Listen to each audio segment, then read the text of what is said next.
all your hard work last year. Oh yeah, we got to record. Click the OK. Anyhow, I really appreciate your joining us this morning. I know it's tough right after the holidays to sort of get back in the swing of things. But we've got a couple of things to wrap up, and then we should be able to send you on your way, hopefully very efficiently. Okay. Amy, we have quorum. It looks like we've got some folks here. Do you want to introduce the folks who are not commissioners? Because I think everybody else knows each other. Okay. I'll start with Tommy, and then I'll just call your name and you can quickly introduce yourself. Hi, everyone. My name is Tommy Grossman. I am a fellow for the law student fellow for the Oregon Law Commission, helping out with Amy and mostly helping out with the LLC modernization Which has been great. So thank you, Tommy. Chris? My name is Chris Colta, and I'm a judiciary analyst with LPRO. Great, thank you for joining us. Thanks for having me. Dexter? Good morning, everyone. I'm Dexter Johnson, Legislative Counsel. And Kimberly? Good morning, everyone. It's Kimberly McCullough. I'm Senior Counsel for Government Relations at the Oregon Judicial Department, and I participate in the Municipal and Justice Court Appeals Work Group, so I am just here to observe today. Great, Thank love you. your sweater, very colorful. Oh, thanks. Okay, great. Well, let's get started. Has everybody had a chance to review the meeting minutes from last meeting? Okay. Any questions or amendments that we need? Okay, can I have a motion to adopt the minutes? I so move. Second? Okay, Judge James. All in favor? Aye. Aye. Any opposed? All right, minutes are adopted. Great. Okay, so I think so let's talk a little, I want to talk a little bit about the 2025 legislative session. And we're going to move things around a little bit. I'm going to turn it over to Amy first to share a personal note, and then we'll talk about the projects that we're dealing with. So I emailed you all on earlier this week and let you know that I'm going to be out for a couple of weeks during session. So I will be out on February 27th for about 2 weeks. And then we'll go from there. I want to thank the U of O and Valerie and Krista and Justice Duncan for all their help trying to figure out the logistics of a legislative session where I'm going to be out for a couple weeks. The plan right now is that Valerie is going to be, while I'm out, Valerie will be the primary contact for the LLC Act and any budget questions and any commission questions. So if anything comes up for you all on budget or LLC or commission stuff, we will that will go to Valerie. If it's for Immunity and Justice Courts, that's going to be questions would probably go to Krista and Justice Duncan. And I will be depending on how things go. I'm all indications are that I'll be back in 2 weeks. So that will be I am going to miss the budget, or what is now tentatively scheduled for the pub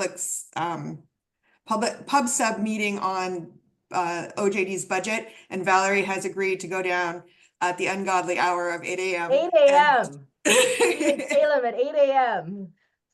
and testify for the commission. Guys. So that's a plan. I'll keep you guys updated and we can go from there. But all indications are that this is bad timing, but that's what it is. So I don't think there's good timing for life. So just know that we are here to support you, Amy. So if there's anything that you or your family needs, just let us know. And then commissioners, if there's anything that you need or anything that I can help with, or try not to screw up while Amy's gone, please let me know. So we'll try and keep the ship afloat while you're off, Amy. Okay, good. So So one of the things that the commission has historically done that sort of fell off the radar in the last 5 or so years is do a presentation and put together a report about the Law Commission for the legislature. And Amy and Tommy have been working really hard to pull this report together. So thank you so much for doing that. We have a draft report, and we'll adopt the formal report in August because it's going to include hopefully all the things that we accomplished during the session. But we wanted to have the draft report ready to go so that we could have it as a leave behind when we're talking with folks about the commission. And Amy, I believe you circulated that to the group. Did you circulate that? I did, yes. Okay. So if you have any edits or questions about the report or anything comes up that would be helpful to add, please let us know. I apologize too, I'm a little froggy. I'm having a massive allergy attack. So the report is really designed as an informational piece. And at some point, I think Amy and I are going to go down and talk with judiciary committees about the Law Commission, and bring this draft report as a leave behind for those committees as well. We appreciate the legislature's support and want to make sure they understand the good things that we're doing and planning on doing. And then Amy, do you want to talk about the independence of work group member thing? I can talk about that, and yeah, that's no problem. So when you look at the report, and I really modeled this after the 2013-2015 biennium report. So I tried to incorporate the things that the last time we had a really full report that was completed. You'll notice 2 documents in there. One of them has to do with the independence of the work group members. And this is part of, historically, when there was a work group was created, a letter would go out from the commission and it would say, hey, welcome to the work group. Thank you for volunteering your time. And it would include language from this particular memo saying, remember, you're leaving, you're coming in because you're a subject matter expert and you're thinking about the best path forward, and you're not necessarily bringing your client's interests into the conversation. Of course, that's going to color what's going on, but it's not going to dictate how what you do and what that sort of thing. So I would like to incorporate that and continue to incorporate that into the letters. And I raised this today because we do have a vote later today on the electronic wills work group, and taking a vote on whether or not we're going to create that work group. And so that would be the first time we would reincorporate that language. So I wanted to flag that for you. If anyone has concerns about that or questions, please let me know and we can talk about it. Yeah, from my perspective, this item is really just designed with our theme of reprofessionalizing the commission. As here's setting the guardrails and expectations, both with work group members and with the legislature about here's what the thing is. Okay. Anything else on the report? Questions? Yes, Judge James. I'm having a hard time finding the draft report. I'm seeing the materials, the meetings and agenda and like past reports, but I couldn't actually locate the draft report. Let me put it in the link. Hold on just a quick second. Okay, thanks. Yeah, and just so everybody knows too, Amy did a lot of work over the so-called quiet days or whatever U of O calls them, to make the web page a little bit more easy to navigate. And so I just posted a link to this meeting on the webpage, which actually has the report and has all the other materials that you could possibly need. So in addition to getting in the email, the expectation is, and this is, again, because we really want to be compliant with public meeting laws, is have everything up there so that there's absolute transparency about what's going on. So, we don't have to do anything right now to adopt the report, but I did wanted to make sure that everybody's seen it. And then if you have some time to look at it, I'd appreciate it.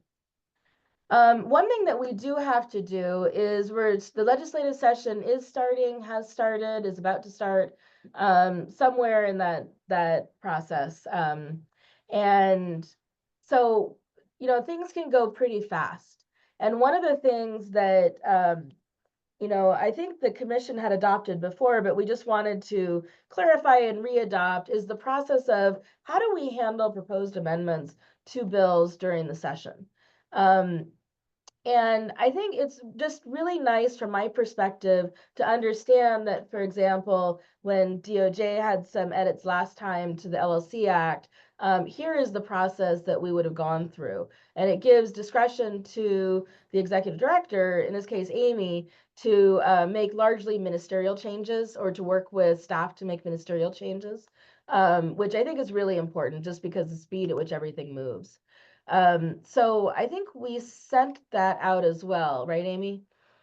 And I think what I would like is I'd like to have the commission formally adopt that so that Amy is empowered to work with staff and work with the legislators to make the changes to actually get the bills across the finish line.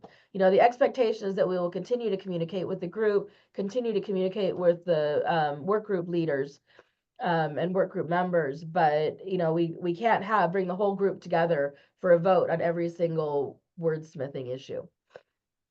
So can I have a motion to adopt the process outlined in the memo? I so move. Okay, can I have a second, please? I'll second. Okay, thank you. Okay, all in favor? Aye. Aye.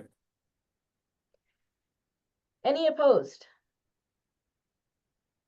Okay, the motion passes.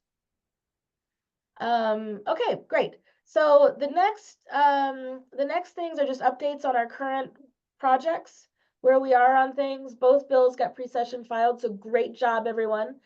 And so I'm going to turn it over to Krista and Justice Duncan to start with the Muni and Justice Courts update. And then I'll talk briefly, and maybe Cody can hop in too to talk briefly about where we are with LLC. Krista, Duncan? Good morning, everyone. We are happy to have the bill filed, and we've had a little bit of feedback since filing and since all of the small editing changes had been made. We've had a little bit of feedback since then, and we are working through it. I think that we're going to be able to do this, to work through whatever probably small changes may need to be made, and I guess go with our plan of how we address mid-session amendments to deal with those. I'm happy to address any questions that anyone has on those. Yeah, and go ahead. Sorry, Senator. I was just gonna say that the memo kind of outlining the conversations for both bills was sent out last night and is also posted on the website. Senator? Yeah, thank you. I'm kind of catching up with speech. So Amy, thank you for the heads up of what to look for. And Krista, I'll review everything. I just want to make certain all the T's are crossed, I's are dotted, and that the different players and individuals that are going to be impacted by whatever changes or have been at the table. I know there's been a work group going on. Chris Colta is with us today. He's one of my judiciary counsels. When we get it, we'll look at it. I'm reserving whatever rights I think I have, since my work has been in the municipal arena for over 30 years, to see exactly what the transitions might be that's new and different from what we currently have. Thank you, Senator. And we really value your expertise and help with this project. I know there's folks have different opinions about different things, but I think we've got a strong product here. Krista, was there anything else that you wanted to add? I don't think so, unless there are any more well, I just questions. wanted to thank you and Justice Duncan. I know this has been a heavy lift, but I'm very excited to see this move forward with the legislature. Okay, LLC. So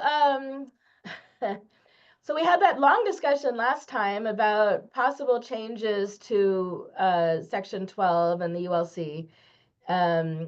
Came back and said, no, we don't like any of those. And Gary Burns said, no, we don't like any of those. And, you know, from my perspective, the most important thing is that we get a solution that's best for Oregon practitioners and Oregon business owners. However, Lane Shetterly came up with some additional proposed language that should be hopefully fairly non-controversial around the, again, what he had is substantially or something like that to the paragraph, which I don't think it materially changes anything. But so where we are with this is that the bill has been pre-session filed. The ULC has said that they would bless this as a ULC compliant bill if you know, this proposed language from Lane is included. And so I've asked Cody and Representative Shetterly to take a look at, you know, this proposed language, this proposed edition, and see if they can live with it. So I think that's where we are on it. Other than that, everything seems to be moving forward smoothly. Tommy did a great job on the report. Amy did a great job on the report. I'm really happy with how they turned out. Hopefully they're helpful for staff. And then also, I know Amy has been having a lot of discussions with folks in the legislature, and also, you know, who may have constituencies affected by this, you know, including AGC and OBI and other folks. So I think we've got a good consensus product, but for the 2 words that Lane wants to add. Cody, any thoughts? Yeah, and just to be clear, there's these 2 sentences in section 12 of the bill saying how there's liability, quote unquote, as provided elsewhere. And the 4 words being proposed to added are to the extent and to the extent, so that the liability would be as and to the extent provided elsewhere. I don't think it's much of a change. So but the ULC has said that if we add these 4 words, they will bless the bill as uniform. And I'm hopeful we can get the stakeholders to agree to add these 4 words so that we can achieve our goals and also get the ULC blessing. Yeah. I mean, it's a little bit of a tempest in a teapot from my perspective, because we have a bill that is substantially compliant with the act. And has all the tools that, from my perspective, were important to add. So whether it has the label of, you know, the magic fairy dust of the ULC blessing or not, I'm less concerned with that. But it would be nice to have, and I know it's important to Lane. So any questions about muni courts or LLC or any of that? Yeah, Valerie, I've got one. Morning, everybody.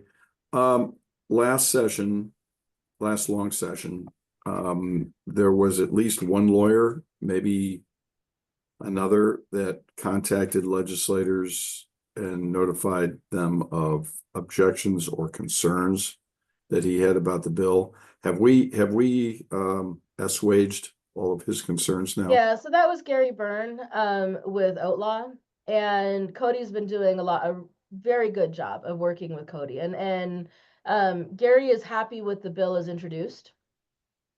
So I'm not concerned from that perspective.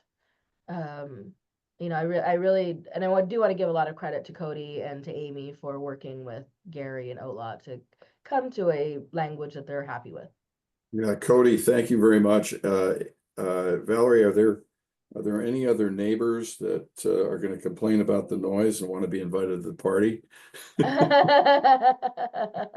Well, and I think Amy gets a lot of credit for having pre-session conversations with the neighbors and inviting them to the party.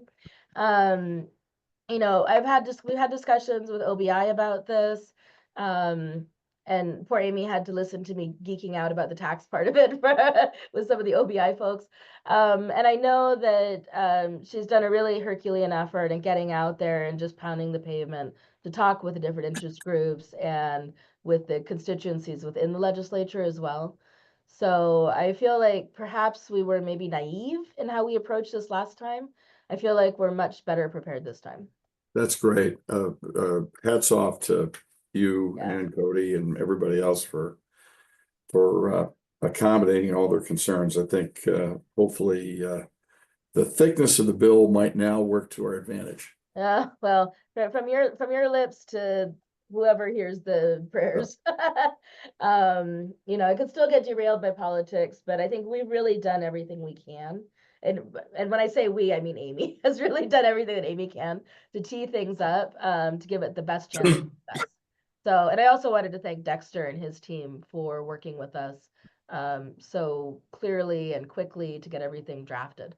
Because I think it was important that we have this out in front of the mad rush to get bills in. Okay. Fantastic. Okay, next, let's talk about electronic wills. So the electronic work groups, we adopted the electronic work groups proposal, the programs committee, which was before our last meeting. And as we talked about in our last meeting, Lane Shetterly and Eric Foster out of Medford have been appointed as chair and reporter respectively for that work group. And I think we're really lucky to have them both. And Amy, so the three of them have worked together to come up with members and identify a timeline. And wanted to thank Legislative Council for asking Lorianne Sills to help with drafting this. So she'll be the drafter for the bill, which I think is going to be great. And we're excited to work with her. So Amy's been in touch with OJD, DOR, OSB, and various private practitioners, and also the ULC for what it's worth. They've offered to be of assistance. And so what we'd like to do is we'd like to have this group vote on actually authorizing and approving the creation of that work group, and then having the first meeting in March of this year. It's not a particularly long group, but it's one of those ones where there's been a lot of discussion about it in the past. And so we want to make sure that we give everybody a chance to come to a meeting of minds. So yeah, any questions about e-wills? And I did want to flag too that there's, you know, we've got people on the work group who are pro e-wills. We've got people on the work group who are suspicious of e-wills, maybe not quite so pro. So I think it's going to be a good discussion. I mean, I think we don't want to have everybody thinking exactly the same because that way we would miss issues. Okay. If no questions, then may I have a motion to approve the creation of the electronic wills work group? So moved. Can I have a second? Great, thank you, Cody. All in favor? Aye. Aye. Any opposed? Okay, great. Motion passes. Oh, we're speeding right along here. Okay, so very quickly, Amy, do you want to talk about financials? I'll give you 5 minutes. I don't think I need 5 minutes unless people have questions. One of the things that Valerie has asked is that we are more transparent about our financial situation. I understand that in the past, this is not something you've looked at. So I've been trying to include it in all of our meetings. The last couple meetings that I've shared, the financial information I've shared with you is the information that we've kind of pulled down from what we understand and kind of thinking through how things would work for the commission. This most recent document, you'll notice, is a little bit different. It's the information that's provided to us by the University of Oregon. So you might look at that first column and say, oh my gosh, there was no budgeting done, and it's this line of zeros, and oh my gosh, what's going on?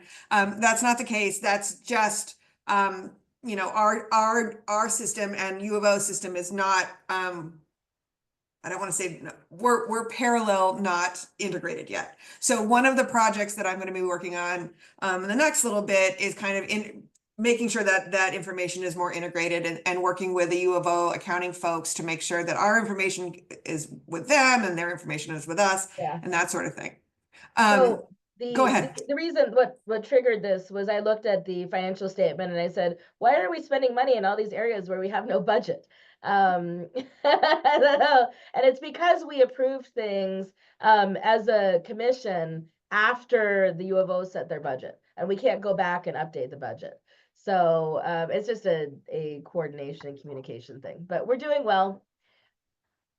And yeah, I'm happy to answer any questions about where the money's going or that sort of thing. I would say it's not too exciting. It's primarily salary for me and our fellow who's but if folks have specific questions, I'm happy to answer them. And if you're like me, questions will occur to you about 20 minutes after we sign off. So do not hesitate to just shoot an email to Amy or to me if you have questions that come up about any of this stuff.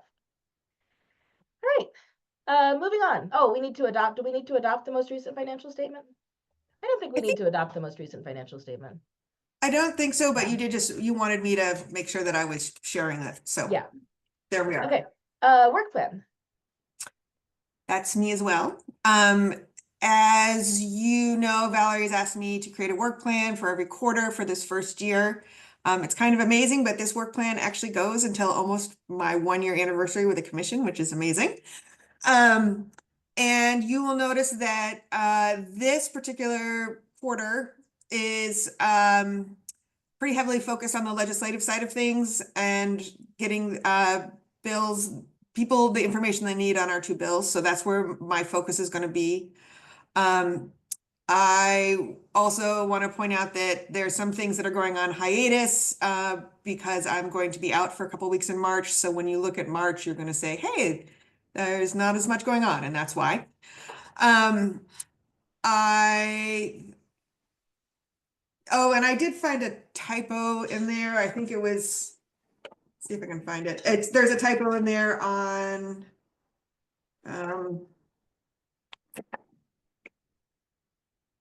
It's fine. It's a 24. It's fine. There's a typo and I will correct it. I said that on checks, so. Yeah.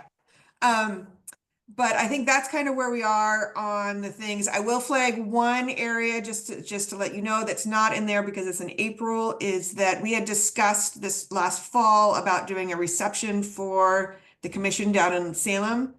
I reached out to Dean Dobbins about using the Oregon Civil Justice Center, the building where the the OLC used to be located. And we're looking at April 16th as a possibility, which is after the first session deadline and would be hopefully a little bit quieter and less frantic. So that's kind of what we're looking. It's a Wednesday. Yeah. And so even though that's not on this particular work plan, I did want to flag that for you all. And then, yeah, so that's kind of where we are with that. If anyone has any questions, please let me know. We'll send out a calendar thing to hold the time on your calendars because I would love to see as many of you as possible in person. I will definitely be there and hopefully as many of you as can make it will also be there. Okay, so in the interest of wrapping things up pretty quickly, so our final agenda item has to do with the fact that this fall and winter, we received notice that 2 commissioners are going to be stepping down. We want to thank Dean Perry at Lewis and Clark and PK Runkles Pearson, who's currently with Secretary, I guess not currently, who was with Secretary of State, who was served as the governor's appointee to the commission. You know, we really appreciate both their contributions and are sorry to see them go. So Dean Dobbins is going to be, or sorry, Dean Perry is going to be sticking around with us to the end of June. And we're still trying to sort out with PK what her schedule is.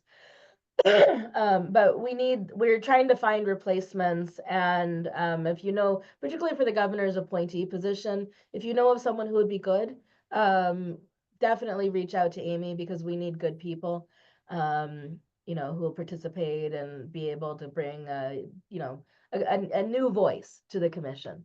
So anyhow, so as part of PK stepping down, we had approved, PK had originally volunteered to chair the Partition of Heirs Property Work Group.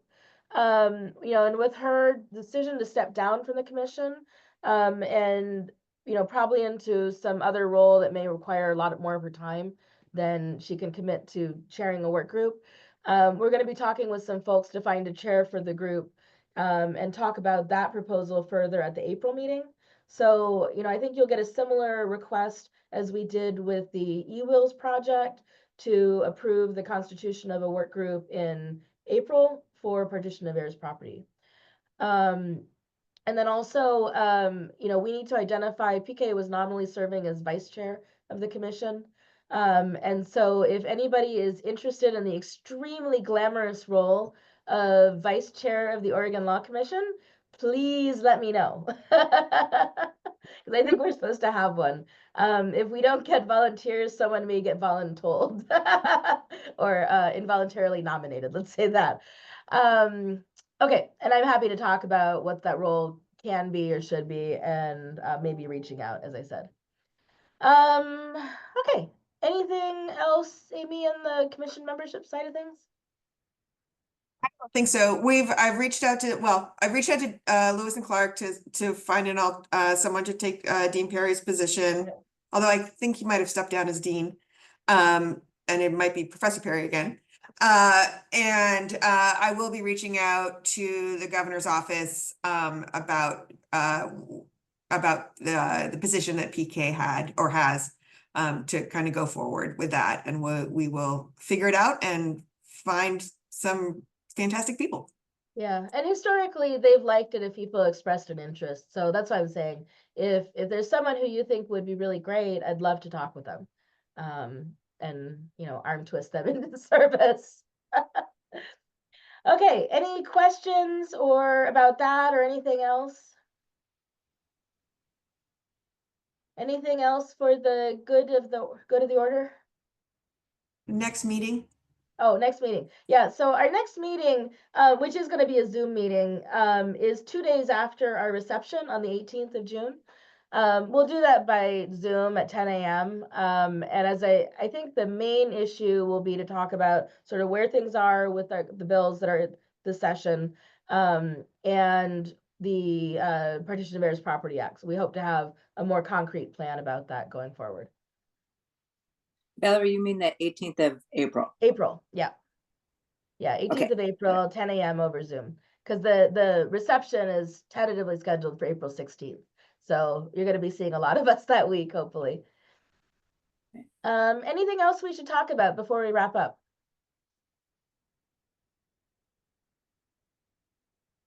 No? All right, can I have a motion to adjourn? I so move. Second?